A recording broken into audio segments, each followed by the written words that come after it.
5H and 5C. You will notice some actors with scripts. These amazing kids are stepping into roles for absent students, and they found out yesterday.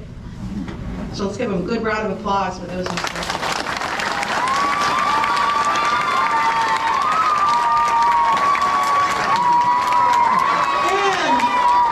And now we're settling down and we're ready to begin.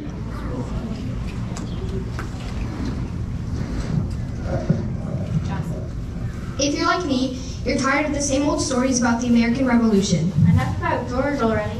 We want to hear from someone else, like Betsy Ross. Betsy Ross. Finally, the woman who sewed the first American flag tells us about the stitch heard around the world. And here she is, everybody, the seamstress of the Revolution, The Empress of Embroidering. the Sultan of the Saddle Stitch, The Guru of Needlework. Betsy Ross.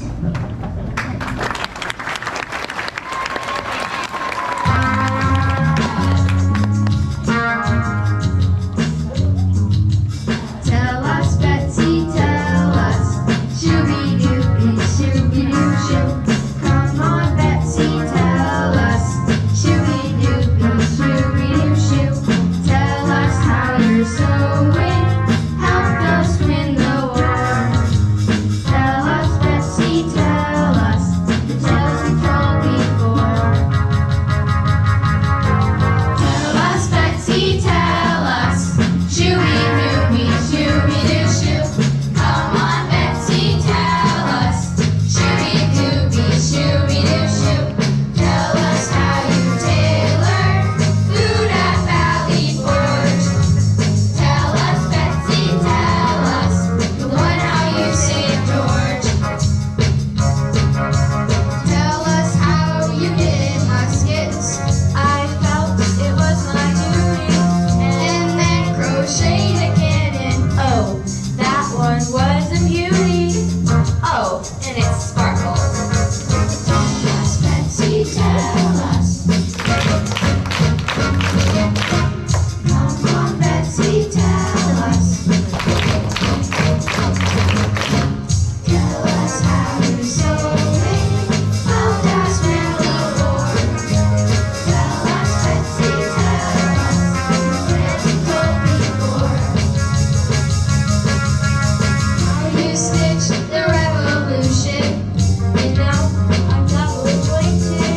You sewed the Constitution. No, that I needle pointed and didn't turn out fine. Tell us, Betsy, tell us.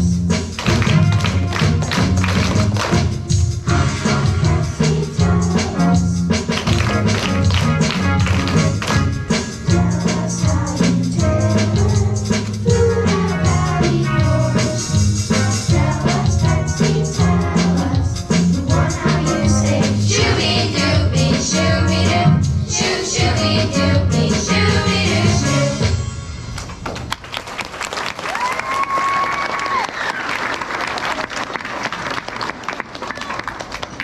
Can you tell us about the American Revolution again, Betsy? Oh my, it's been so many years. Please. Well, okay, let's see. A good place to start is when England defeated France and Spain in the Long War. My dad told me about that. The colonists helped the British defeat the French here in America in 1763. Yes, but the French and Indian War was just a small part of a much bigger conflict. A patch in the quilt before the politics. England became the leading power in the world. How King George III gloated.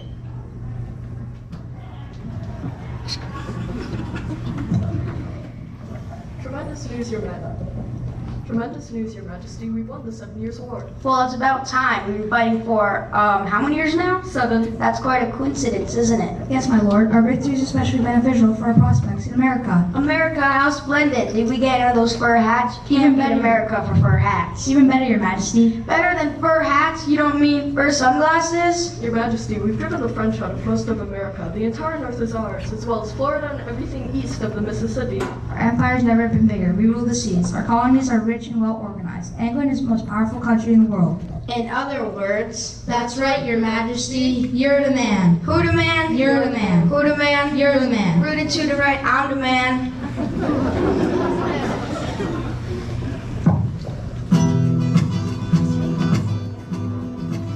We spanked old Spain. We fought the French. We whipped the world. Yeah, we're a man.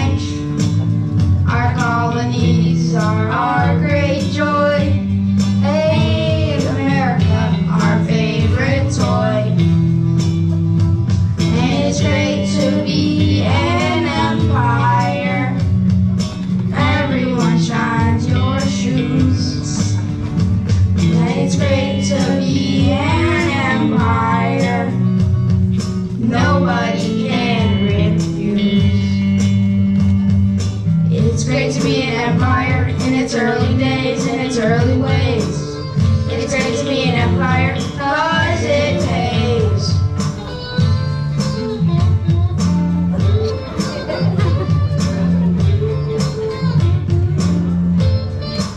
Now we're in debt, up to our knees. So where to turn? The colonies. They fought with us to win the war. Hey, now they'll know what they fought for. And it's great to be an empire. Everyone shines your shoes. Yeah, it's great to be an empire. Nobody can refuse. It's great to be an empire in its early days, in its early ways. It's great to be an empire, 'cause it pays. It's great to be an empire in its early days, in its early ways. It's great to be an empire, 'cause it pays.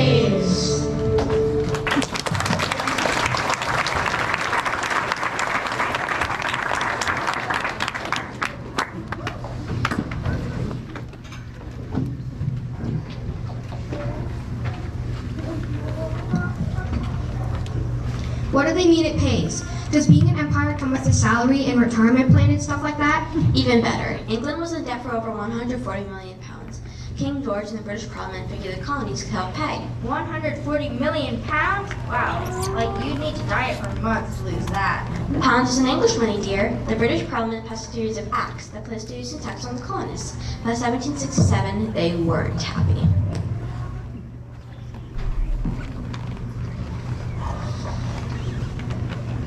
Mr. Otis, what's the latest? John Adams, I'm glad I ran into you. It's another British outrage. They passed the Tax Act, import duties on just about everything.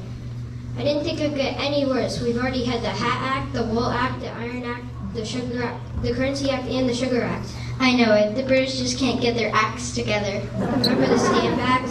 They direct tax on everything you printed, from cards to calendars.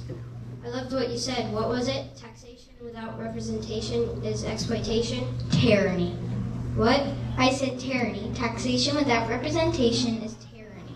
You did? Doesn't really rhyme though, does it? It's not supposed to rhyme. It's an aphorism. But only the good ones rhyme. Take Ben Franklin's maxims. He that goes a borrowing, little strokes, fell great oaks, plow deep will sluggard sleep. Okay, I get it. The point is the British are not treating us as equals, but as subjects. They've even prohibited us from settling beyond the Appalachians. They've even enforced a navigation law, so all commerce between England and here must be by British vessels. You're right, this has got to stop.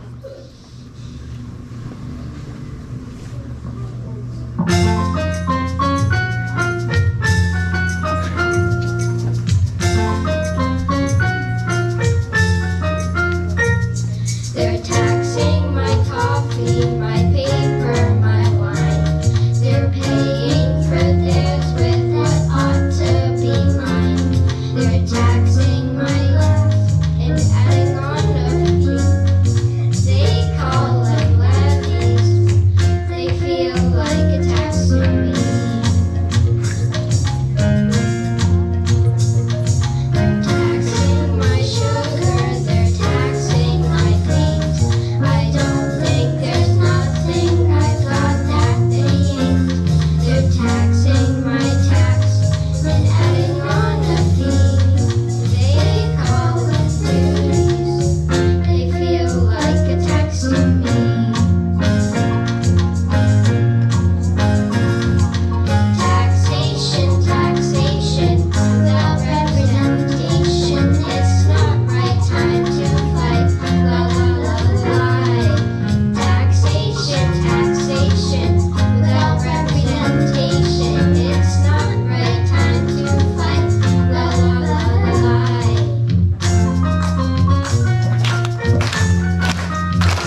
warships into our harbor. And did we relent? Never! What about the Boston Massacre? Right, the British shot and killed 300 armed colonists. And did we give up? Never! And finally they had to repeal the Title Act in 1770. Yes! But here we are, 3 years later, they passed the tea act, and keep paying tax on tea. Never! Never! They shipped £500,000,000 of tea to America, driving down the price of tea. Are we going to buy it?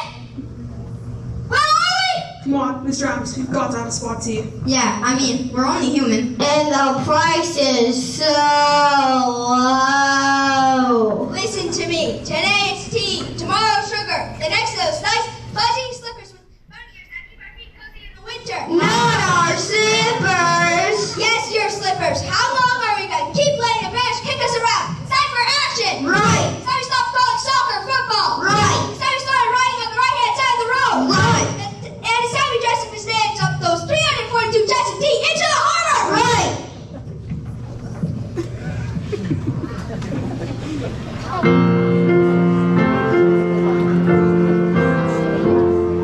Down, down, down, just dump it off the boat. Down, down, down, let's see if it can float. Down, down, down, it's sinking in the sea. Something's brewing, boys, and it ain't tea. Something's brewing, boys, and it ain't tea.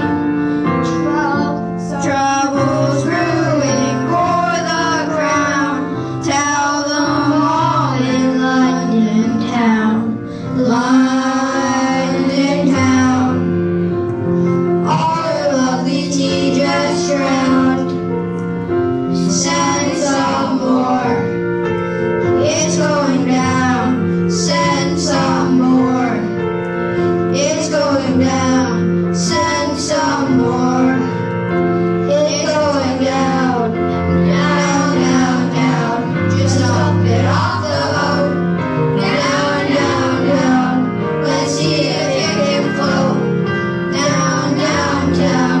It's sinking in the sea. Something's brewing, boys, and it ain't tea. Something's brewing, boys, and it ain't tea. Something's brewing, boys, and it ain't tea.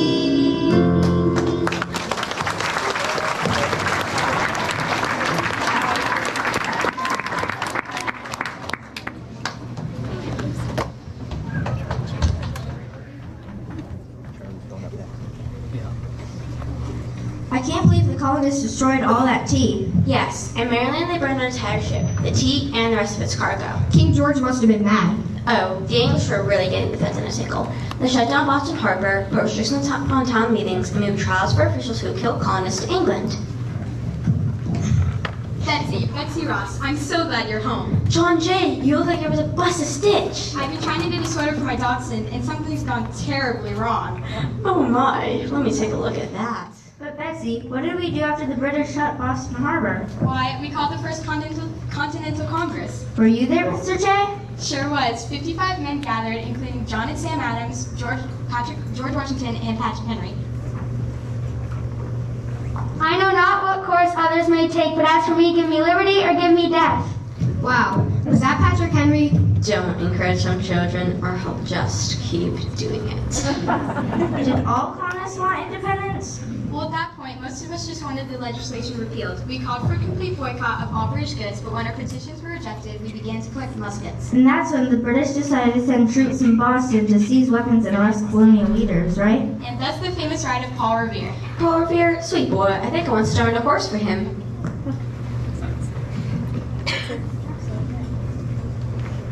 The redcoats are coming! The redcoats are coming! Calm down, Paul. It's nearly midnight. You'll wake the kids. We're awake. The redcoats are coming. The British are heading out of Boston, coming to arrest our colonial leaders and take our weapons and supplies. Are they coming by land or by sea? I don't remember. I think it's 2 lanterns if by land and 1 if by sea. Or maybe it's 1 if by land and 2 if by sea. I think 3 means they're coming by blimp. Take it easy. You have to warn the people of Lexington and Concord. Yes, I must go at once.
On this day, July 4th, 1776, the Second Continental Congress is now in session in Independence Hall, Philadelphia. The Honorable John Hancock presiding.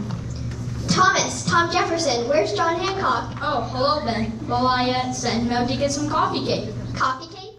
Of course, what's a Continental Congress without a continental breakfast? I hardly agree, Tom, but we already have a selection of coffee, juices, and those delicious individually wrapped danishes. True, but I thought John needed something to do this morning. He's been acting a bit strange ever since we voted to endorse the Declaration of Independence this morning. A brilliant document, Tom. And now we must all hang together, or assuredly we all shall hang separately. It's been over a year since the first shots were fired between us and the British. Just a month later, we elected George Washington to head the Continental Army. We've been unofficially at war ever since. King George has rejected our efforts at reconciliation. Tom Paine put it nice when he wrote, "These are the times that try men's souls." Yes, that was well put. It doesn't rhyme though. What?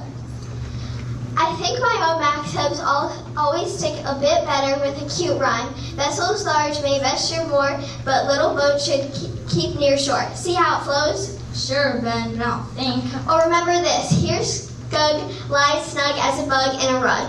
What exactly does that mean? That's not the point. I've got 4 rhyming words there out of 10. That's a 40% rhyme rate. You won't find that in any of the British poets. Check out Shakespeare or Pope. They've got a 10, maybe 15% rhyme rate max. That's great, Ben. Great, it's crucial. The British may have better trained soldiers. They may have more money, experience, and weapons, but America has the rhymes. Victory will be ours. Oh, well, look out. Here comes John Hancock. Where is it? Where is it? What are you looking for? The Declaration of Independence. It's quite exciting, isn't it? You bet. Where is it? Here, in Tom's head, he wrote it. Tom, recite that bit about self-evident truths again. We hold these truths to be self-evident, that all men are created equal, that they are endowed by the Creator with certain unalienable rights, that among these are the life, liberty, and the pursuit of happiness. Yeah, that's great. But where is it? Where's the parchment itself? I'm ready. Ready for what? Ready to sign it, of course. John, I told you this morning the final document will be ready to sign for a month or so. But I'm ready now. I've been practicing.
Did the colonists really think they could defeat the British Empire? Well, we definitely had some disadvantages. I'll say there's no real unity. The colonies distrusted each other. And there was no central authority to raise money through taxes. The army was hard to organize and nearly impossible to keep together.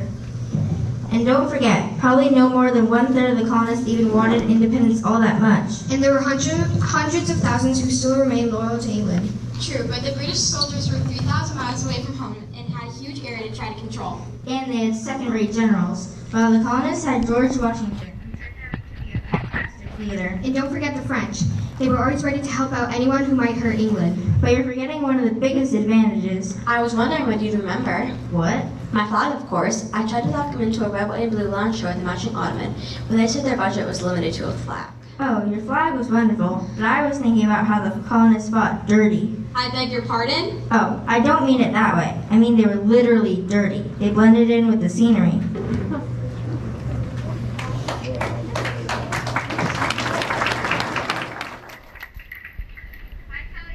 They should stand up and fight like we do. Yeah, it says sneaking around with those fur caps and deerskin coats all quiet like you can't even see them. It ain't fair. I mean, look at us, all polished up, bright and red. They can see us coming miles away. That's the proper way to fight. Exactly. We stand up straight and we are trying to shoot and be shot. It's gentlemanly, none of this skulking around. Well, I want to find one of the Minutemen sneaking up on me. No, sirree.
folks. Welcome again to the History Channel's Home Shopping Network. Alice, what do we have for our shoppers tonight? Bert, tonight we've got a memorabilia from the American Revolutionary War. Excellent. Well, let's get right to it. We've got over 6 years of war to choose from, fighting in every colony and more than a dozen important battles. Our first item, number J57, is a boot from Burgoyne, the British general who lost the Battle of Saratoga. His boot? Wow, I'm guessing we don't have many of those left. Just two. They come from a famous battle in 1777 that gave the colonists a badly needed boost. So what's that lovely item you've got over there? Oh, smell that, Alice? What? Go on, take a whiff. You know what that smells like, Alice. A really, really old boot? No, it smells like victory, and you too can grab victory from defeat by phoning us right now to purchase General Burgoyne's shoe. Victory from defeat? Defeat? Get it? So what's that lovely item over there, Alice? This is our next item, number B65, a small ball from Valley Forge in Pennsylvania, where George Washington and his army were forced to spend a devastating winter. These things are going fast, folks. We sold out just in a few minutes the last time we offered these at an unbelievable trimmy price. Just one per customer, please. We have a few minutes before our stock completely melts under these studio lights. And we've got a satisfied customer on the phone. Hi there, who are you? Where are they calling from? And tell us just how much you love your snowball. Hello, Manzier. You sure are. I'm Comte de Rochambeau. I am from France. Oh, how wonderful! General Rochambeau arrived from France in 1780 with over 6,000 troops to aid the colonists. French help was decisive in ending the war. So tell us, how do you like your snowball? You probably serve it with some fancy French sauce, am I right? I have no idea what you're talking about. I'm a general, not a chef. Those French cooks. Next incredible item being brought to us right now by John Paul Jones. Hi, Alice. I helped the American Navy get sea legs back and even defeat a number of British ships off the coast of England. So what's that you've got there? This is a button from the coat British General Cornwallis was wearing when he surrendered to our French allies at Yorktown in 1781. It is a lovely brass finish and oven safe. Amazing. Hold up so viewers can get a good look at it. Ben Brown, give that back, you traitor. I have not yet begun to fight. I guess that'll do it for us too. Good night. Stay tuned. Next on the American History Channel, we have our new documentary on Grover Cleveland. Man, Myth, City, or Sesame Street Puppet.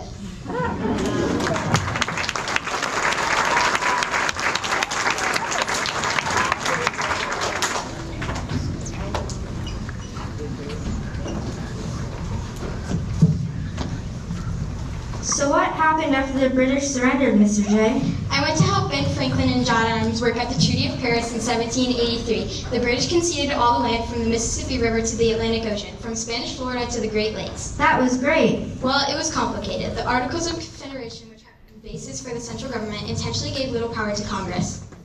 Couldn't they do anything? Not much. We did pass the Northwest Ordinance, which provided for the eventual incorporation of new states from the land between the Mississippi and Ohio rivers. And I not gonna read the Liberty Bell. Now, Betsy, you've got to stop exaggerating. Georgia Stitch on the scene, though, didn't nasty little crack going up. I think a few sleeps would help. Betsy, you know that isn't... Shush, dear. This is just the colonists.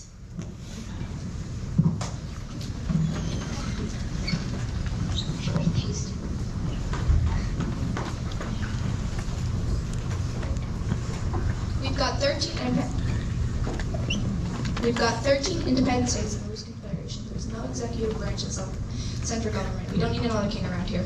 Yes, but the Congress has no power to control commerce or to enforce its tax collection program. It's all up to the 13 individual states. I don't know. Are you sure this is a good idea? What could go wrong?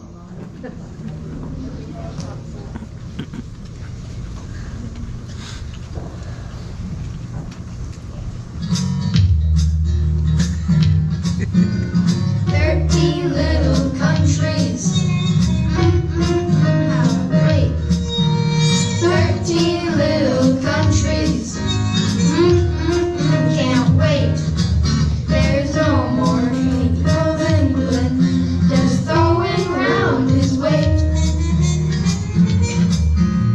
13 little countries, yahoo. 13 little countries, brand new. Bossy federal government, just tell us what to do. 13 foreign policies, 13 kinds of laws. 13 sets of boundary lines, it kinda gives you a pause. 13 little armies, 13 ways to fight. 13 major headaches, now with no relief in sight.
July 16, 1787, the Constitutional Convention is now in session in Philadelphia. The Honorable George Washington presiding. Good afternoon, Mr. Madison. Good afternoon. Good afternoon, Mr. Hampton. Oh yes, good afternoon. James, we have important decisions to make. Yes, we do, Alexander. Look out, it's Aaron Burr! Ah! I was just joking. I love doing that. That's not funny. Alexander, lighten up a little. We're making good progress. We've agreed to have 3 branches of the government. Legislative, executive, and judiciary. They will balance and check each other. Yes, a wonderful plan. There are more important matters. I need your advice. What's on your mind, Alexander? You know I favor a strong central bank, and I'm faced with a huge decision. Which do you think is more impressive, my left profile or my right? What? My picture on one of the bills. George Washington already claimed the $1, so I'm shooting for the 10. Personally, I think my left side is so taller. What do you think? This is not exactly what I meant by lightning of Alexander. Look, the big states and small states still can't agree on how they should be represented in Congress.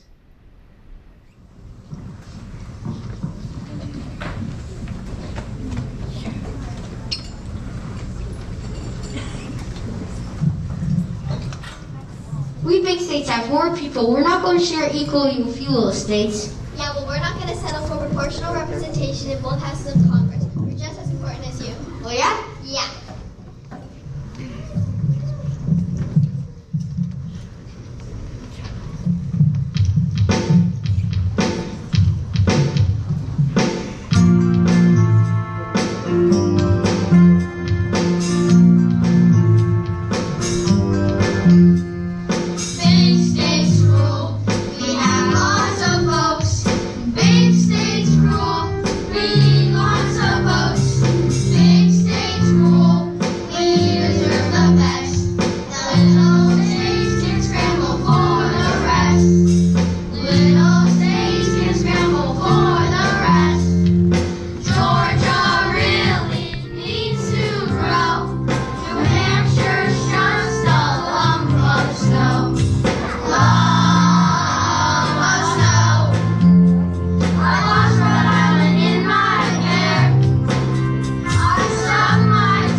So that's why we now have one legislative body, the House, that has proportional representation. Bigger states have more congressmen. And the other House, the Senate, gives the same number of representatives to every state no matter how many people live there. That's right. Like so much else in our Constitution, it was a compromise. Like society counts slaves as 2/5 of a person? We weren't perfect, Betsy. I know it. But we did stop the slave trade 20 years later. Yes, dear. Yeah, there was a beautifully stitched document. Did everyone like the Constitution? Oh no. Some people thought it gave the central government too much power. Others thought the states had too much authority. I wrote some of the Federalist Papers to help convince people to vote for it. Did it work? Well, it took a while. We had to promise a Bill of Rights would be added. The Constitution was officially adopted June 21st, 1789. Wow, that first election must have been something. It was. The members of the House of Representatives were elected directly by the citizens in each state. The senators were elected by the legislators in each state. George Washington was unanimously elected president by the Electoral College. How does that work? It's a complete mystery. Please, Betsy, it's just a bit complicated. Well, why don't let's pause here explain since they're on the way to the first electoral college.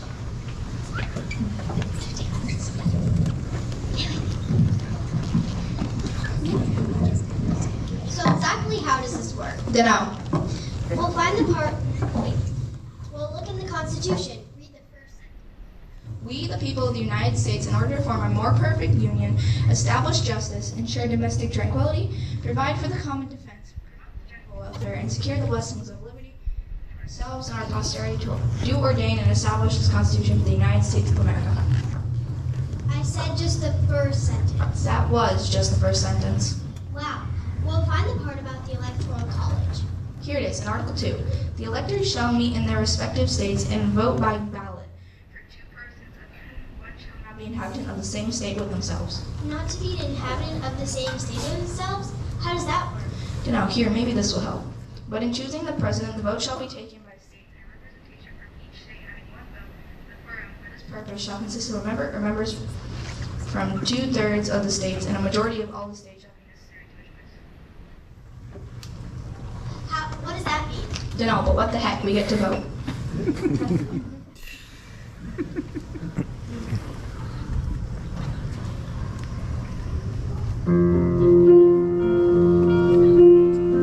Said from the start, I'm not all that smart, and I don't have typical knowledge. I guess there's no need, 'cause though I can't read, I'm off to electoral college.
So on April 30th, 1789, George Washington was sworn in as President of the United States by the temporary Capitol in New York.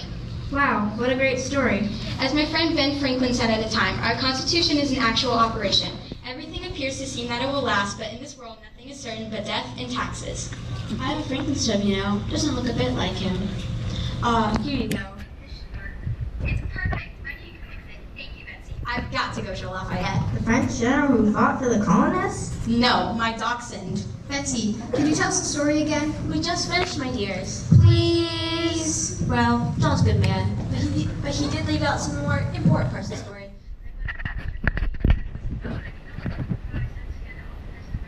That could run up Bunker Hill at the time.